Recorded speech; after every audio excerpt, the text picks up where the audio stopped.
Every time I think about standing up here and talking to you all, I'm thinking about how to give you something you can use. Today, I want to talk about preparing for hard times.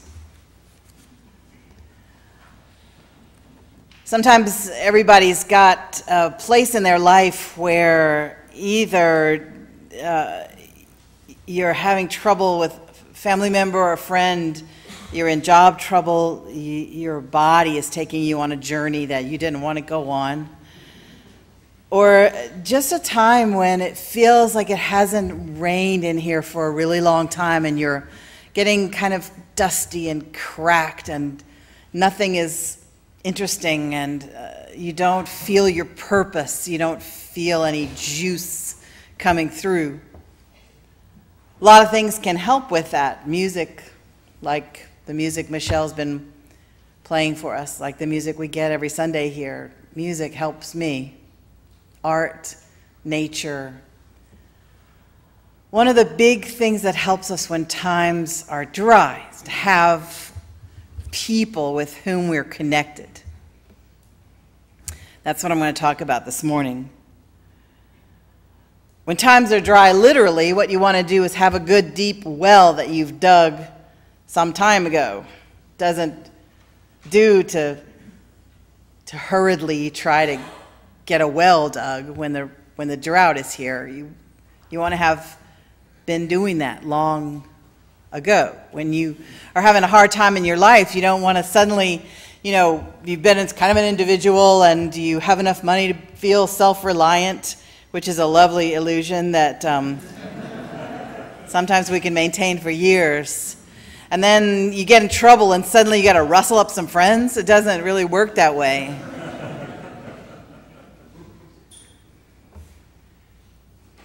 You got to have people who know your name. You got to have people who know you, and that's one reason why we come here together, make connections. There's a story about a rabbi who was beloved by his disciples, and a disciple just wanted to express that to him one day, and he said, "Rabbi, I just love you." And the rabbi was like, "Thank you." No, you don't understand. You've taught me so much. You shine your face on me. You make me meditate. I feel things in our prayer time. I just love you. And the rabbi said, "No, you don't." And the disciples, "What?" He said, "If you loved me, you would know what hurts me." And of course, the disciple had no idea. He didn't know him personally. And so I had this friend who used to say, "I love you" to everybody. I was like, we used to work together, and he would be back in his cubicle behind his desk, and I'd be in my little cubicle behind my desk. And the mailman, his name was Perry, would come in, and he would go, "I love you, Perry." And Perry'd be like, "Yeah, okay." But he didn't know what hurt Perry. So we try to make connections in our lives. We try to be known by some people, not just so they can be around us in times of trouble, but partly because of that. Some of us have families that are like that we can turn to and they take us in, but others of us don't have families like that, and we have to choose our families and build our families, and churches for that too. So we want people who not only know our name and not only know what hurts us, we want people who know what delights us and who want to know what we worry about, and people who we want them to know what we're proud of in ourselves and what we feel kind of insecure about in ourselves. And one of the ways to get a group of people like that is in what we call Chalice Circles in our church. Chalice Circles are groups of 4 to 12 people. And I'm going to tell you about what they do. And we call them Chalice Circles because the chalice is the symbol of our faith, and because a circle is what you call a small group of people, and because you put your chairs in a circle. It's kind of literal that way.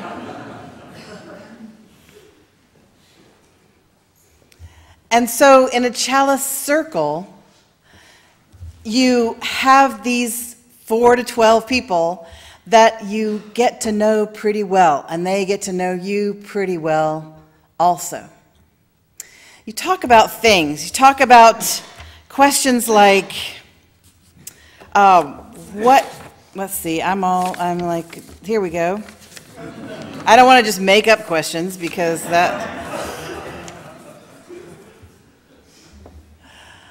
these are questions from Chalice Circle lessons that I've written in the past or that I've used in the past. Here are some questions. What is an example of grace in your life? How do you understand grace? When have you experienced a heartfelt truth, and how did it change your life? What about your daily work do you find nourishing? What is the meaning of life? Why do we need religion? Why is there evil? How do we know what we know? How can we face death? Why do we suffer? What does it mean to be human? What part in your life does failure play? When have you felt like a success? When have you been instrumental in someone else's success? What were your grandmother's hands like?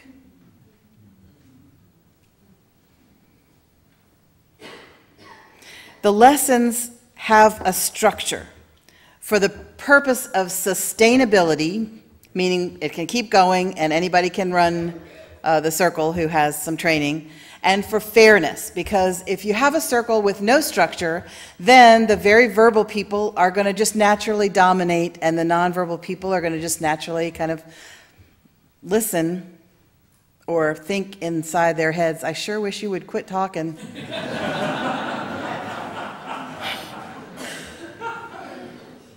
The format gives a way of structuring interactions so that we can all, whatever our verbal skill level, whatever our interaction skill level, we can all begin to build connections. First, you check in. A check-in is like, in 3 words, tell how your week has been. Or what is something interesting that you've seen today? That's a check-in, and then then you light the chalice because it's the symbol of our faith, and then you have an opening reading. And here's an example of an opening reading from a lesson on listening. These are the words of a man named Raymond Baum. I like to talk with you. I like the way I feel when you're listening, as if we were exploring something in ourselves. The plunge into a silence and how you come up with words I tried to find. The otherness about us which makes conversation possible. When I talk with you, the give turns into take and borrow into lend. Now and then a phrase from you will kindle like a shooting star. The mornings in you rouse me from a sleep. I like the babble and the banter when I greet you at the door, and when the room is filled with guests, your quiet look, as if there were a secret between us, of which nobody knows. After the opening reading, then there is a bowl that's passed around, and the bowl has strips of paper with readings on it, on the strips, and everybody gets some of the strips and read some of the readings if you care to. Some people don't like to read aloud. You don't have to. They are readings about the topic. And after you read the readings about the topic, then will come the questions about the topic that the person who's written the lesson will have written. And so you talk about an example of grace in your life, or you talk about a heartfelt truth that you have understood and how it changed your life, or you talk about a friendship when you were in elementary school, or you talk about your grandmama's hands, or you talk about the first time that you fell in love.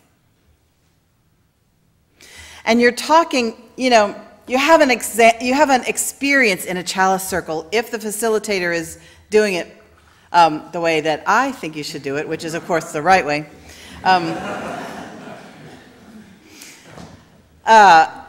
You have an experience of talking with no crosstalk. And here's what crosstalk is. It's what happens every day. Really, the experience of being listened to is so rare, you cannot imagine. It's like plutonium. And so let's say platinum, because you don't really want a gift of plutonium. But Being listened to is a gift, because here's what normally happens when you talk to somebody. You go, I'm a little bit worried about my sister, and they go, oh yeah, my sister was in trouble 20 years ago too, and I'm really worried about her. And suddenly you're talking about them and their life, and you're just left with what you said, and that's what passes for a conversation. And it is a conversation. And yet, if you have someone who listens to you, who doesn't immediately jump to their own life, who maybe even asks you a question or two about what you said. What's happening with your sister? Why are you worried? Tell me what happens when you worry. Let's keep talking about your life. Oh my goodness. It's such a gift. Just listen this week and realize how rare it is that anyone listens to anyone else. So you have this time where you can pick a question and you go around the room, and each person talks for a little while about the question. Here's what it made me think of. Here's what I want to answer. Here's another thing I think. Well, maybe sometimes I'm not so sure about that. And you talk for just a little while, because the facilitator will kind of, you will all train one another to take up the amount of time that is good for the whole group. Then when you're done, nobody says anything but thank you. After everybody's done, you sit in silence for a couple of minutes. And really, a couple of minutes is a long time to sit in silence. And after you have sat in silence, then comes the discussion time, when you can ask one another questions about what you said or tell what it reminded you of. But you'd be amazed at how much, in a couple of minutes, the pressure of that little chattering monkey inside your head that goes, I got to tell her about my sister, it kind of fades away in that silence. And then you're able more to say, how can I be more of a listener here? How can I share something? And the other thing that's wonderful about these groups, which y'all are not going to like because there's too much structure in it, so I know you're not going to like it, but that's the good thing about the groups is, and maybe it wouldn't be good for you, might be hard, you're not allowed to give advice, ever. Ever, never, ever. What you should do is not a sentence that will ever be said in a Chalice Circle. Don't you just love that sentence? What you should do is, no, I was a therapist for 15 years, and even when people asked me to help them, they didn't really want me to. I had one wonderful client who was hearing impaired, and so she would read my lips, and I could just tell. She would go, I really want to hear what you have to say. She would be looking up into the corner of the ceiling. I really want to hear what you have to say about this. I'd be thinking, I don't think you do.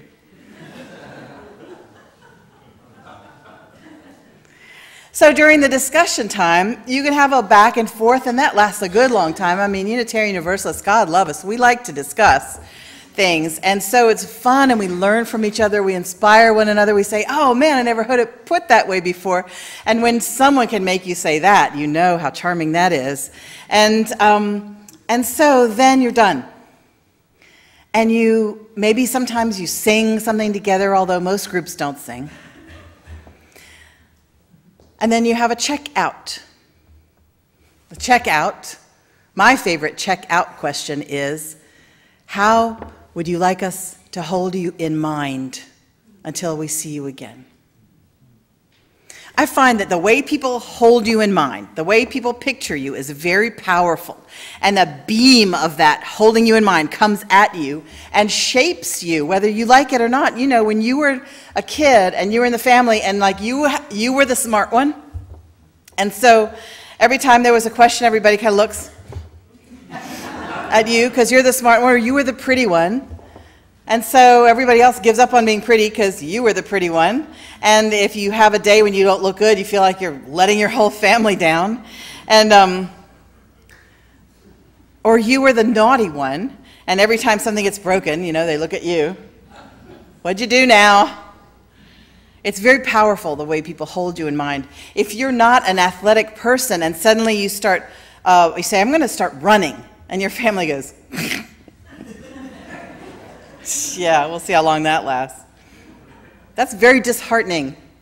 And so if you have a circle of people and you can say, I want this month for you to hold me in mind as an athletic person, they go, okay, We will.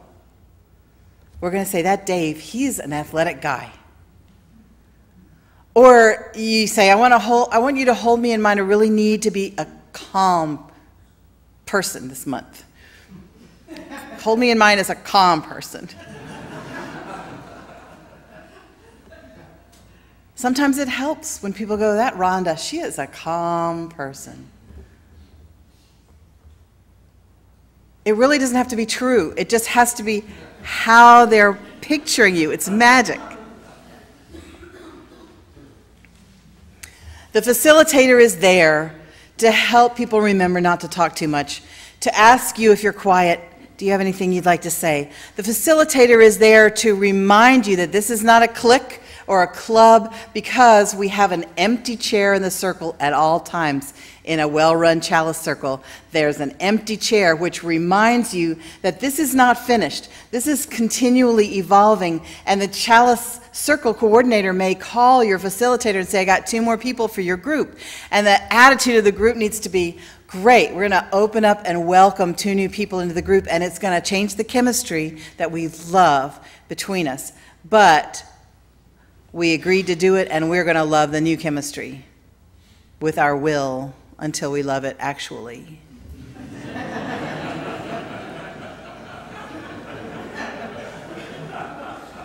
Because it's so easy to get with a group of people and go, no, just us.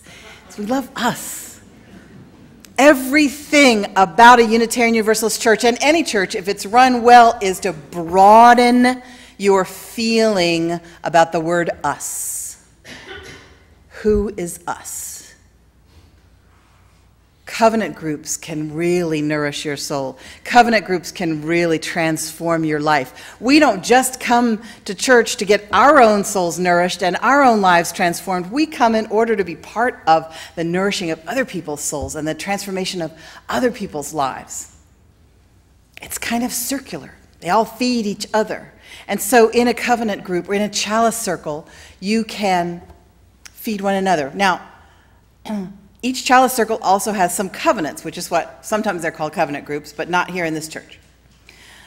You have a covenant about how you want to behave together, and you have a covenant that you're going to do some service for the church that's bonding.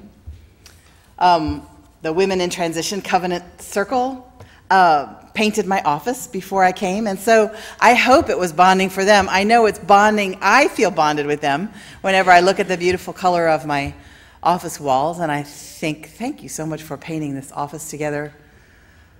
One of the covenant circles, the Chalice Circles that I have had experience with, decided they were going to clean the kitchen at the church after every meeting, their meetings. And so they would just kind of troop into the kitchen and run the hot water and start cleaning. Some covenant circles decided they were going to cook dinner for the whole church. This was a smaller church than here. And lo, they did. Another covenant circle decided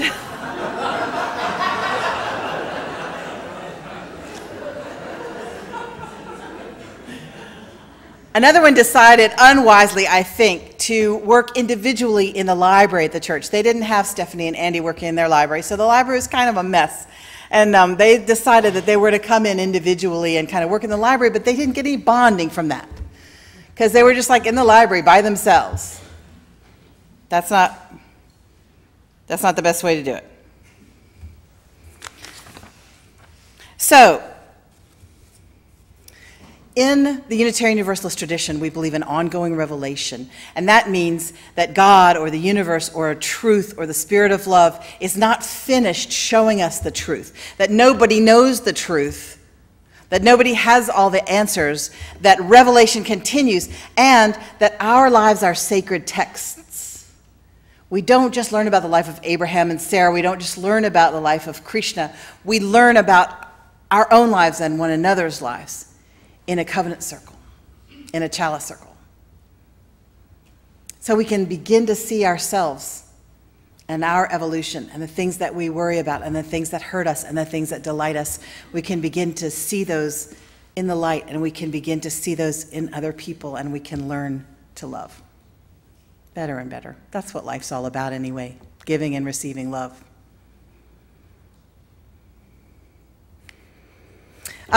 So Even though it's got a lot of structure to it, you probably don't want to do it. If you care to, there's a sign up in the gallery. I say this, we really do want you to. Somebody said, why did you say we wouldn't want to? It's because Unitarian Universalists are oppositional defiant. And I know I am. So I'm just playing.